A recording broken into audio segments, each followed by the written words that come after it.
It's us. It's up to us to explore ourselves. This is how I feel it's our responsibility. So for me, it's my responsibility to witness the stuff that comes up as I am in each and every moment, as I am triggered by what someone is saying. Thank you, because the triggers are the treasures. And thank you, someone, me, for showing me something that I haven't yet explored within myself that comes to light within a moment and is serving me as I choose to witness what it is inside of me: a resistance, a trigger, an insecurity of me wanting them to fit into some sort of box. And as they aren't, then that gets to be witnessed. So thank you, triggers. And it is up to me, and I choose to see. Through this dance,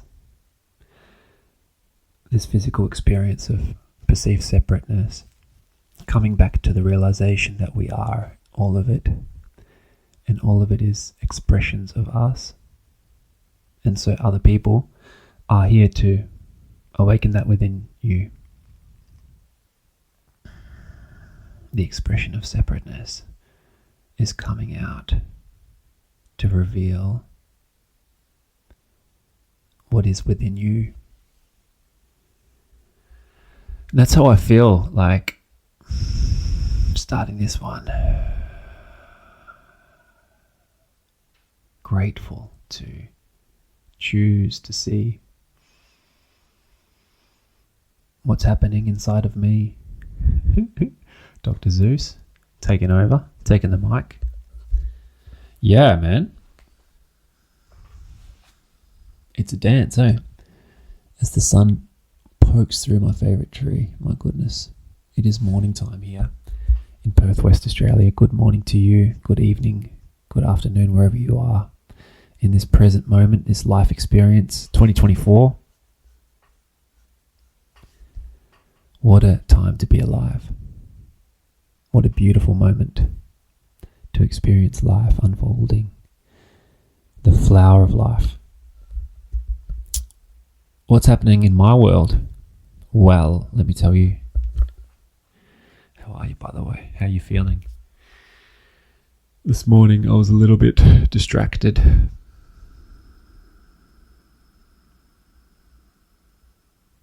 Because I have so much opportunities now. I've got so much free time. So much room for activities. The girls are away. My wife and 3 girls are in Germany. They left on the airplane Wednesday evening and arrived in Germany Thursday afternoon. Now it is Sunday, so there is a lot of spare time. The first time in my life within 6 years that I have so much free time. And it's amazing what happens when you do have that free time, how quickly it can be taken up with activities, with good distractions, bad distractions, whatever you want to call it. It's just literally energy as you make space. If you have no intention, then that space will be taken up by whatever is happening. And some good stuff has taken up that space. Catching up with friends, working out, eating healthy, cooking. Just the morning, waking up, and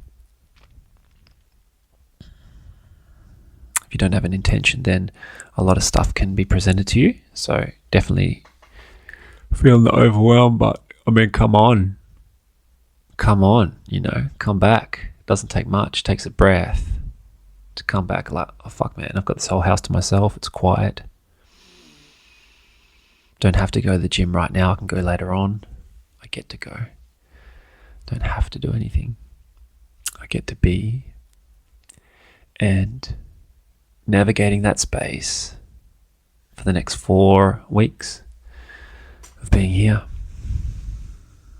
It's going to be interesting, throwing up a lot of opportunities as well as a lot of time to reflect, to slow down, to go within. I've written down a couple of things I'd like to do. One of those things is to write down from your very first memory to the latest one now, everything that's ever happened in your life. So thanks, Evan Britton, for that homework. I'm waiting for Matty Gamble to finish his homework. That might take a little bit of time. He's one of the bad boys. Hey, Matty. That's an opportunity that got presented to me. Writing down everything that's ever happened in your life, from your earliest memory to now. What a task. And the mind straight away is like, no, how can I do that? And that's a lot of stuff to write down. That'll take you a lifetime. But interestingly enough, just observing the lack thereof memories of my childhood, the mind has done a beautiful job in keeping me safe, in not having much memories. However, I feel like as you explore and put an intention within your experience of diving into the past, then you'll be presented with exactly what needs to come out for your growth, your evolution, for your expansion, for your life experience in being a human being. So that's going to happen.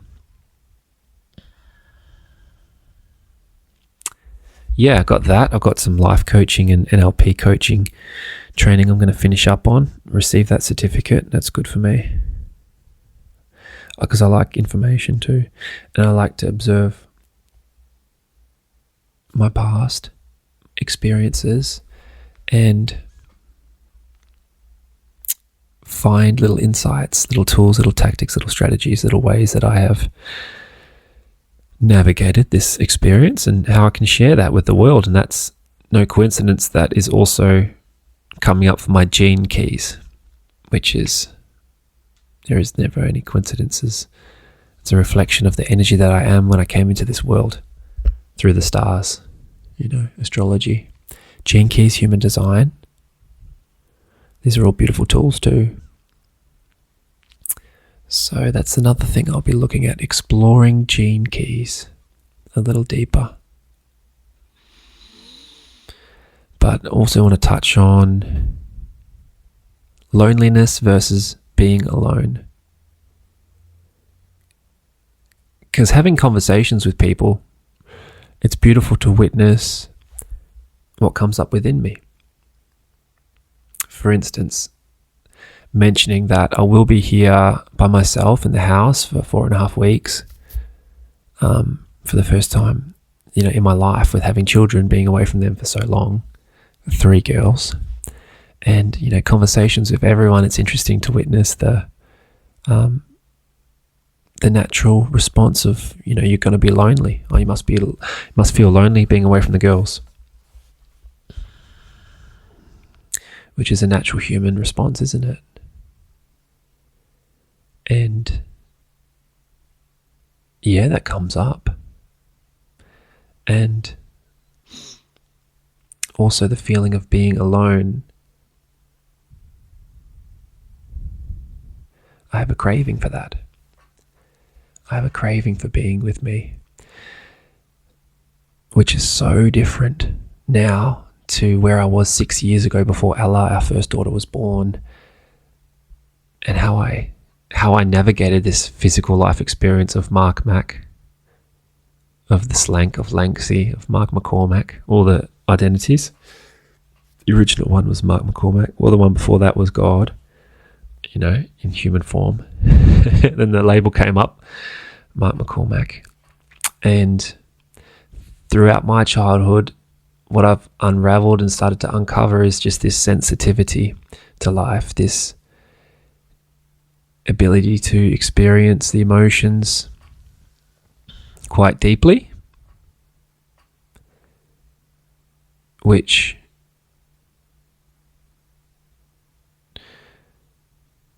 has led me into feeling a more of like a superpower, whereas when it first arose within me in childhood, it felt definitely like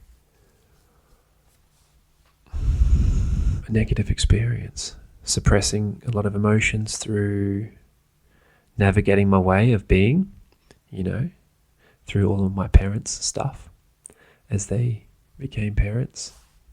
I feel like that comes out naturally when you become a parent. You get to witness all of your childhood stuff when you're confronted with your own children. I feel like that's such an opportunity when you slow yourself and want to see, again, interactions with others, want to see what's happening inside of you. So this whole, you're going to be alone, or you must be lonely, the girls have gone away for a month, and there will be lonely times, for sure. But I get to witness if there's a righteousness inside of me of like, hey, who are you to tell me how I'm going to feel? Because that definitely comes up. And yeah, maybe I will. But also I'm going to love diving deep into stillness, into sitting, observing the flame of a candle, melting into the wax,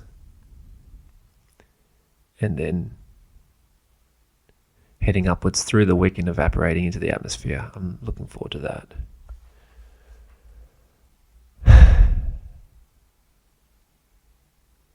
So there's a peacefulness, a sense of not urgency, although the mind wants to do a lot of things. I've written a lot of things down, which is nice. Because I did zoom out a couple of days ago and had a thought of like, well, what if you do nothing for 4.5 weeks?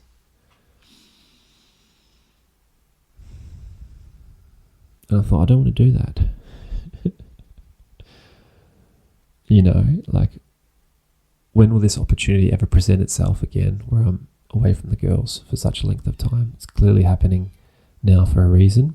And I feel like definitely one of those reasons is introspection, to go deeper within myself and to write down all of my memories, all of the things that have created this physical experience from my earliest memories. So I'll be doing that. I'll be spending the time in stillness and observing. And I love that too. I love to observe me. I love to witness all of the things inside of me that have created this physical human being. Plus, I've got some friends. I can see my friends. Yesterday I had a beautiful lunch with Spagsy Boy in the Seven Sins restaurant. So shout out to Seb and Pippa and the team at Seven Sins. That was incredible. Pork knuckle and having a wheat beer. So, like it's like, be surprised. The opportunities just present themselves to you and are freely available to you at all times. It's now, what do you want to choose? What do you say yes to? What do you say no to? Because if you say yes to everything, I will reach 4.5 weeks and I probably wouldn't have done any introspection. I just would have been doing a lot of activities.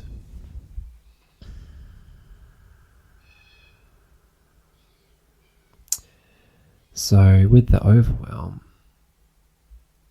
you only really feel overwhelmed because you haven't clearly identified what's important for you and what do you really want to focus on. And it doesn't have to be much. Like for me, meditation every day, sipping on a cacao, staring at a candle flame and breathing slowly. It's no longer like I have to do it. It's more like this is just me expressing myself in the morning, every morning. I love it. So it's very simple. And you write a list not to do the things.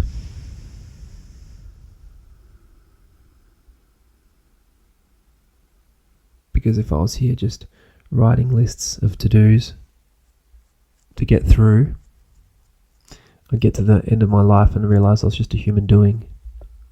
And I forgot to be the human being. So the list helps with the overwhelm, and then just choose whatever is really important in alignment with your true self. And then how do you find your true self? Well, everyone has their own way.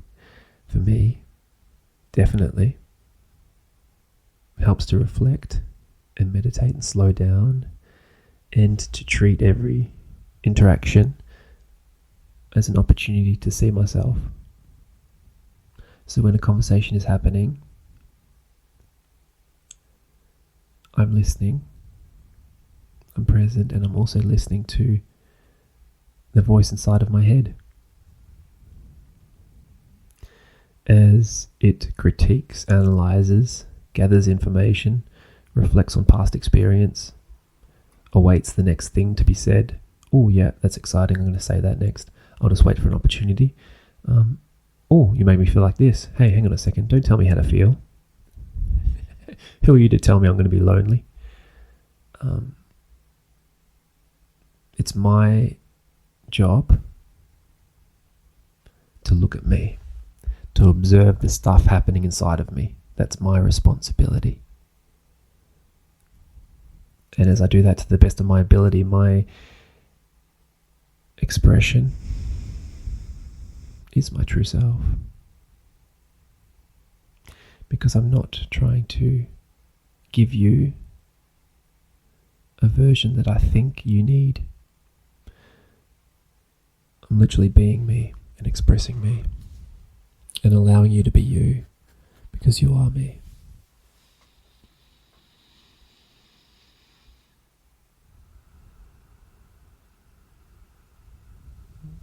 So that's it, eh? That's it. That's it in a nutshell. That's life. It's also important to factor some fun in. Going to be having some fun, as I do every day, because every day is fun, man. There'll be some work as well. There's already some thoughts about, I need to get some more money coming in, so there'll be some work, and I'll sell some stuff around the house. That'll be nice. Offload some things and sell my bass guitar. I've got like 3 of them, and I don't play all of them. There'll be some music being played. Fuck yeah.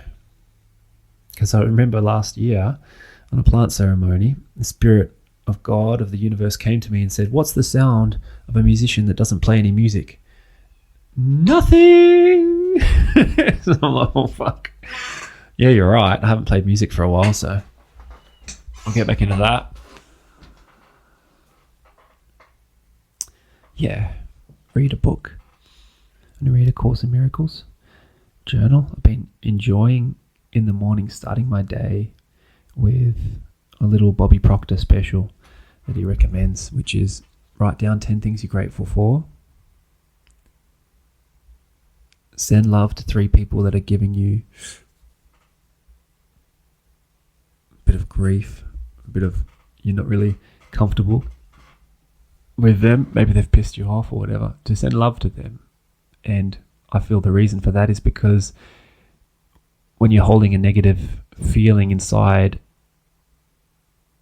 of yourself from another, the only person that actually would suffer from that is you, because this is all just you. So sending love to those people is forgiving yourself. It's giving you the freedom to experience the fun and joy and love and peace and gratitude of this life.